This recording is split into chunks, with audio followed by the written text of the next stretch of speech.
Good bye പറയുന്ന ദിവസമാണ്.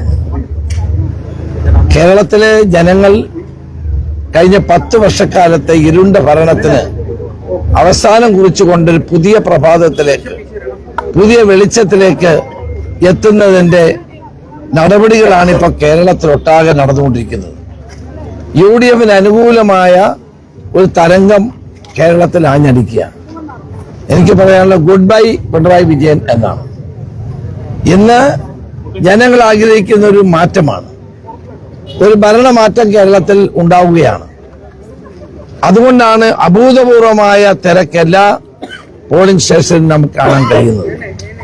ഞാൻ കഴിഞ്ഞ 3-4 മാസമായി കേരളത്തിന്റെ എല്ലാ ജില്ലകളിലും നിയോജകമണ്ഡലങ്ങളിലും ചുറ്റി സഞ്ചരിച്ചുകൊണ്ടിരുന്ന ഒരാളാണ്. ഒരു ഭരണം മാറണമെന്നുള്ള ചിന്ത ജനങ്ങളിൽ വളരെ രൂഢമൂലമാണ്. ജനങ്ങൾ ആഗ്രഹിക്കുന്നത് കേരളത്തിൽ UDF ഭരണം വരണമെന്ന് തന്നെയാണ്. അതനുസരിച്ചുള്ള ഒരു വികാരം ഞങ്ങൾക്ക് എല്ലായിടത്തും പ്രകടമാണ്. ഒരു സംശയവും വേണ്ട, ശബരിമലയിലെ സ്വർണം കൊള്ളയടിച്ചവർക്ക് ആരാണ് വോട്ട് ചെയ്യാൻ പോകുന്നത്? ഈ നാട്ടിലെ ജനങ്ങളെ 10 വർഷക്കാലം കബളിപ്പിച്ചവർക്ക് ആരാണ് വോട്ട് ചെയ്യാൻ പോകുന്നത്? BJP ഏതായാലും കേരളത്തിൽ അക്കൗണ്ട് തുറക്കാൻ പോകുന്നില്ല. അപ്പൊ ജനങ്ങൾ UDFനോടൊപ്പമാണ്. അതുകൊണ്ടാണ് ഞാൻ പറഞ്ഞത് കേരളത്തിലെ ജനങ്ങൾ പിണറായി വിജയന് ഗുഡ് ബൈ പറയുന്ന ദിവസമാണ് ഇന്ന് എന്ന്. ആ ഗുഡ് ബൈ ആണ് എനിക്കും അദ്ദേഹത്തോട് പറയാനുള്ളത്.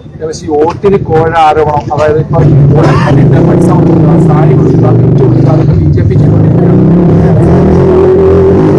വളരെ അധാർമികമായ നടപടികളാണ് BJP കേരളത്തിലൊട്ടാകെ ചെയ്തുകൊണ്ടിരിക്കുന്നത്. എല്ലായിടത്തും പണം കൊടുക്കും. ഇന്നലെ ഇവിടെ തന്നെ പലയിടത്തും പണം കൊടുത്തുള്ള പരാതികൾ ഉയർന്നു വന്നു. പണം കൊടുക്കുക, കിറ്റ് കൊടുക്കുക, സാരി കൊടുക്കുക, ഇതൊക്കെ കേരളത്തിൽ ഒരിക്കലും കണ്ടിട്ടില്ലാത്ത ഒരു പ്രവണതയാണ്. വോട്ടിന് വേണ്ടി ഇങ്ങനെ ചെയ്യുന്ന നടപടിയെ ആരും അംഗീകരിക്കില്ല. അത് ജനാധിപത്യത്തെ ദുർബലപ്പെടുത്തുക മാത്രമേ ചെയ്യുള്ളൂ.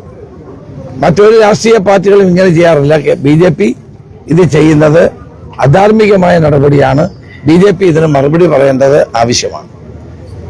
ആലപ്പുഴ ജില്ലാ സെക്രട്ടറി പറഞ്ഞത് BJP അവർക്ക് കിട്ടുന്ന വോട്ടുകൾ കൃത്യമായി ഇത്തവണ പിടിച്ചാൽ ഹരിപ്പാട്ട് സാഹചര്യം മാറും.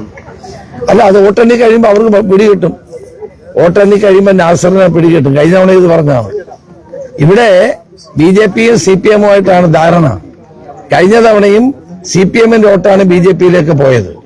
അത് വോട്ട് പാർലമെന്റ് തെരഞ്ഞെടുപ്പിൽ ഹരിപ്പാട് പോയത് ആരുടെ വോട്ടായിരുന്നു? CPM-ന്റെ വോട്ടായിരുന്നു. അതുകൊണ്ടാണല്ലോ BJP 2ാം സ്ഥാനത്ത് വന്നത്. ഹരിപ്പാട് നിയോജകമണ്ഡലത്തിൽ BJP 2ാം സ്ഥാനത്ത് വന്നത്, CPM 3ാം സ്ഥാനത്തും പോയി. അത് ഞങ്ങളുടെ വോട്ട് പോയതുകൊണ്ടാണോ? അത് ഞങ്ങളുടെ വോട്ട് കൊണ്ടുപോയത് കൊണ്ടാണോ? CPM എല്ലാ കാലത്തും ഇവിടെ 2ാം സ്ഥാനത്താണ്, 3ാം സ്ഥാനത്ത് പോയി. അപ്പൊ ആരുടെ വോട്ടാ പോയെ? പറയുന്നതിന് യുക്തി വേണ്ടേ? അവരുടെ വോട്ടാണ് ഒഴിച്ചു പോയത് കഴിഞ്ഞ തവണ. ഞങ്ങൾക്ക് ഞങ്ങളുടെ വോട്ട് അതേപോലെ കിട്ടി. അവരുടെ വോട്ട് BJP പോയപ്പോഴാണ് അവർ 3ാം സ്ഥാനത്ത് പോയത്.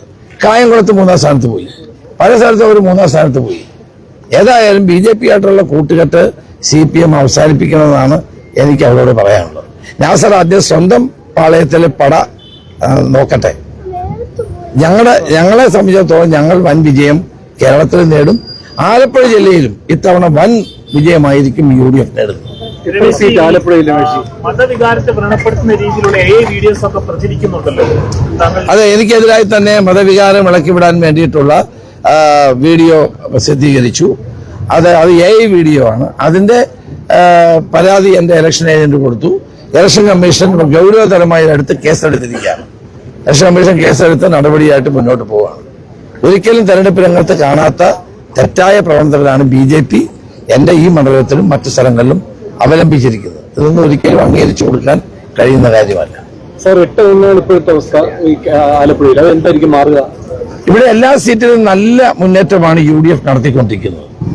ഒന്നിനൊന്ന് മെച്ചപ്പെട്ട നിലയിലാണ് ഇപ്പോഴത്തെ സ്ഥിതി. കേരളത്തിൽ 100-ലേറെ സീറ്റുകളോടെ UDF അധികാരത്തിൽ വരും എന്ന പൂർണ്ണ വിശ്വാസമാണ് ഞങ്ങൾക്കുള്ളത്.